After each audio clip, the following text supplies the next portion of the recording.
மனதை புரிந்து கொள்வதில் குழந்தைகளோட மனதை புரிந்து கொள்ள வேண்டும். அதான் எளியவர்களை புரிந்து கொள்ள வேண்டும், எளிமையானவர்களை புரிந்து கொள்ள வேண்டும்னா, மனுஷங்களில் யார் எளிமையானவங்க அப்படின்னா ஏழைகளோ பணம் இல்லாதவர்களோ கிடையாது. எளிமையானவர்கள் யாருன்னா குழந்தைகள் தான் எளிமையானவர்கள். அவர்களுடைய மனதை புரிந்து கொள்ள வேண்டும். அதுலேயும் பார்த்தீங்கன்னா பெண் குழந்தைகளுடைய மனதை புரிந்து கொள்ள வேண்டும். அதுதான் ரொம்ப எளிமையானவர்கள். யாருன்னா பெண்கள் தான் எளிமையானவர். அப்படின்னா ஆண்களை விட பெண்கள் எளிமையானவர்கள் அப்படின்னா அதுலேயும் எளிமையானவர் யாருன்னா பெண் குழந்தைகள்.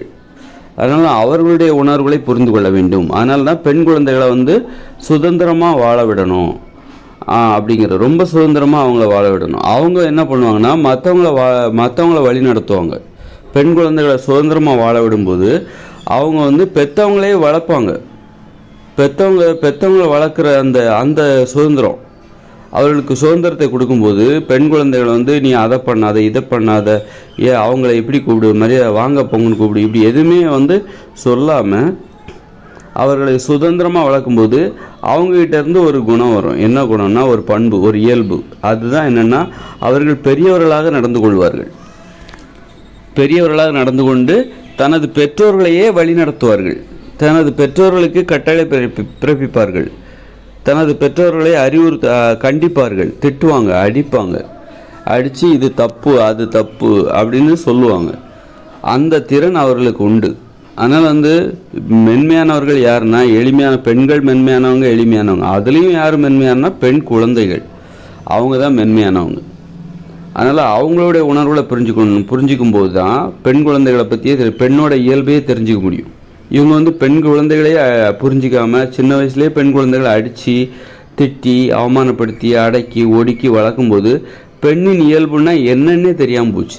இத்தனை கோடி பேர் இருக்கிறாங்க, பெண்ணின் இயல்பு என்ன அது தெரியாமலே போச்சு.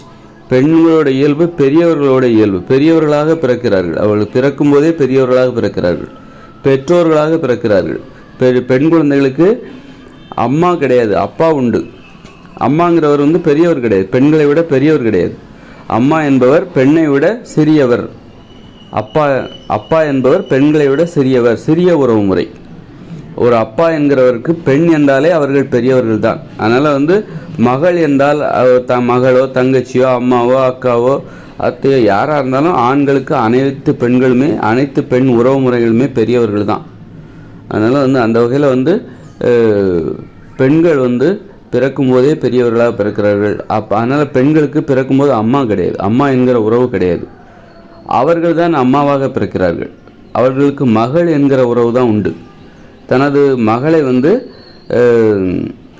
தனது மகள்னு யாரை சொல்லிப்பாங்க, அந்த குழந்தைகள் யாரை சொல்லிப்பாங்கன்னா தன்னை பெற்றெடுத்த அந்த பெண்ணை தான் இவர் தன்னுடைய மகள், நான் தான் உன்னை பெற்றெடுத்தேன் அப்படின்னு சொல்லுவாங்க. அப்போ இந்த பெண் என்ன சொல்லணும், அதாவது ஒரு பெண் குழந்தையை பெற்றெடுத்த அந்த பெண் என்ன சொல்லணும்னா, என்னை பெற்றெடுத்த மவளே, என்னை பெற்றெடுத்த அம்மான்னு சொல்லணும். மவளேன்னு சொல்லக்கூடாது, அது மரியாதை குறைவாக போயிடும். அதனால் என்னை பெற்றெடுத்த அம்மா, என்னை பெற்ற அம்மா அப்படின்னு சொல்லணும். யார் ஒரு பெண் தன் வயிற்றில் சுமந்த ஒரு பெண் குழந்தைய பார்த்து என்ன சொல்லணும், என்னை பெற்ற அம்மா, நீ தான் என்ன பெற்ற அப்படின்னு சொல்லணும். சரி, ஓகே. அந்த மாதிரி தான் அவங்க உறவு முறை. அப்போ அதெல்லாம் தெரிஞ்சுக்கணும். அப்படின்னா பெண்களோட இயல்பு ரொம்ப ஆச்சரியமான இயல்பு. ஒரு சின்ன வயசுலேயே எப்படி அவங்க பெரியவர்களாக நடந்து கொள்கிறார்கள் பாருங்கள். அந்த இயல்பை நம்ம புரிஞ்சுக்கணும். அப்படின்னா பெண் குழந்தைகளுக்கு ஒரு சுதந்திரத்தை கொடுக்கணும். அவர்களுடைய தேவைகள் என்ன, அதை அடித்து வளர்க்கலன்னா கட்டுப்பாடு இல்லாமல் போயிடுவாங்க. அடித்தாக்கா அடிமையாகிடுவாங்க. அவர்கள் தங்களுடைய உணர்வுகளை வெளிப்படுத்தவே மாட்டாங்க, தங்களுடைய விருப்பங்களை வெளிப்படுத்த மாட்டாங்க, தனக்குள்ளே போட்டு புதைச்சிருவாங்க. அப்போ பெண்ணா என்னன்னு தெரியாமல், அப்படி தான் தெரியாமல் போச்சு. ஒரு பெண் என்பவள் அந்த பெண் குழந்தைகளை அடிச்சிங்கன்னா அது ஒரு பூவை அடித்தா அது எப்படி அதில் செவந்து பாதிக்கப்பட்டு வதங்கி வாடி போயிருமோ அது மாதிரி தான். அதனால் பெண் குழந்தைகளை அந்த அளவுக்கு பார்த்துக்கணும். அப்பாவும் மகளும் பார்த்துக்கும்போது அப்போ தான் அவங்களோட இயல்பு தெரியும். அவர்களுடைய இயல்பு அந்த அளவுக்கு மென்மையானது. நீங்கள் அடிச்சிங்கன்னா அவமானப்படுத்திங்கன்னா அப்படியே தங்களுக்குள் சுருட்டி கொள்வார்கள். ஏதோ ஒன்று இந்த சுருட்டிக்குமே நத்தையா, ஏதோ ஒன்று நத்தை எப்படி கூட்டுக்குள்ளே போய் சுருட்டுக்குமே, அது மாதிரி பெண் குழந்தைகள் நீங்கள் அடிச்சிங்கனாலோ அதிர்ந்து பேசுனீங்கன்னா கூட அவங்ககிட்ட கண்டிப்பாக நடந்து கொண்டால் கூட அவர்கள் என்ன பண்ணுவாங்க, தங்களுடைய உணர்வுகளை வெளிப்படுத்தாமல் தங்களுக்குள் தங்கள் உணர்வுகளை சுருட்டி கொள்வார்கள், அடக்கி கொள்வார்கள். அவங்களுக்கே அவங்கள பற்றி தெரியாது, அப்புறம் அவங்களுக்கே யாருன்னு தெரியாது. அப்படி தான் பெண்ணா யாருன்னே தெரியாமல் போச்சு. அப்போ தான் பெண் வந்து அடிமை, ஒரு அடிமைங்கிற மனோபாவம் ஏன் ஏற்பட்டுச்சுன்னா, பெண் தனது உணர்வுகளை இயல்புகளை வெளிப்படுத்துவதில்லை. வெளிப்படுத்தினா அடி விழ ஆரம்பிச்சிச்சு, வன்முறை. அதனால் வன்முறை என்கிற ஆயுதத்தை பெண்கள் முன்னாடி காட்டாதீங்க, பெண் குழந்தைகள் முன்னாடி காட்டாதீங்க. பெண் குழந்தைகளை சுதந்திரமாக வாழ விடுங்க, சுதந்திரமாக பேச விடுங்க. பெண் குழந்தைகளை கட்டுப்படுத்தணும்னா அதற்கு அவர்களுக்கு சுதந்திரம் கொடுங்கள், சுதந்திரமாக வாழ வைங்க. அவங்க உங்களை கட்டுப்படுத்துவாங்க, அதன் மூலம் தங்களை கட்டுப்படுத்தி. இப்போ வந்து நீ சிகரெட் பிடிக்காத அப்படின்னு சொல்லிட்டு இன்னொருத்தர் சொல்கிறாங்க அப்படின்னா, சொல்கிறவரும் அந்த சிகரெட் பிடிக்கக்கூடாதுன்னு தானே அப்படி சொல்கிறாரு. அதாவது சிகரெட் பிடிக்காதன்னு சொல்கிறத வந்து சொல்கிறவருக்கும் அந்த கட்டுப்பாடு பொருந்தது தானே, சொல்கிறவரும் அதை ஏற்றுக்கிறாரு. அதனால் அது அந்த மாதிரி தான் பெண்கள் வந்து குழந்தைகளாக இருக்கும்போது பெற்றவங்களை வளர்ப்பாங்க, அதை பண்ணாத இதை பண்ணாத, ஏன் இந்த தப்பு பண்ணுற அப்படின்னு சொல்லிட்டு அந்த குழந்தைகள் வந்து தன்னை பெற்றெடுத்த பெண்ணையே கேட்பாங்க, தனது அப்பாவை பார்த்து கேட்கும் அந்த பெண் குழந்தை. அப்படி கேட்கும்போது அந்த பெண் குழந்தை எப்போ சரியாக இருக்குன்னு தானே அர்த்தம். அதன் மூலம் அந்த பெண் குழந்தைக்கு எது சரி தப்புன்னு தெரியுது நம்ம கண்டுபிடிச்சிடலாம். அந்த பெண் குழந்தைகளை நல்லது கெட்டது சொல்லி அந்த தன்னை பெற்றெடுத்த பெற்றோர்களையே வந்து அந்த குழந்தைகள் வளர்க்கும்போது அந்த குழந்தைகளுக்கு எது நல்லது கெட்டதுன்னு தெரிஞ்சால் தானே அதை வளர்க்க முடியும். அதன் மூலம் தான் அந்த குழந்தைகளை தெரிஞ்சுக்க முடியும். அப்போ அந்த குழந்தைகளுடைய மனசில் என்ன இருக்குது அப்படிங்கிறத பெண் குழந்தைகளை சுதந்திரமாக வாழ விடுங்க, சுதந்திரமாக பேச விடுங்க. அவங்ககிட்ட அடி வாங்குங்க. அந்த அம்மாவும் அப்பாவும் அந்த பெற்றவங்க என்ன பண்ணணும்னா அந்த குழந்தைகள்கிட்ட அடி வாங்கணும், திட்டு வாங்கணும். அதன் மூலம் அந்த குழந்தைகளோட உணர்வுகளை புரிஞ்சுக்கலாம். அவங்க எந்த நிலைமையில் இருக்காங்க, அவங்க மனநிலை எப்படி இருக்குது, அவங்க எந்த அளவுக்கு கட்டுப்பாடு உடையவர்களாக இருக்கிறார்கள், எந்த அளவுக்கு பாதுகாப்பாக இருக்கிறார்கள் என்பதை தெரிந்து கொள்ள முடியும். பெண் குழந்தைகள் வந்து ஒரு இயல்பிலே வந்து ஒரு அதிசயமான இயல்பு, ஒரு ஆச்சரியமான இயல்பு உடையவர்கள்.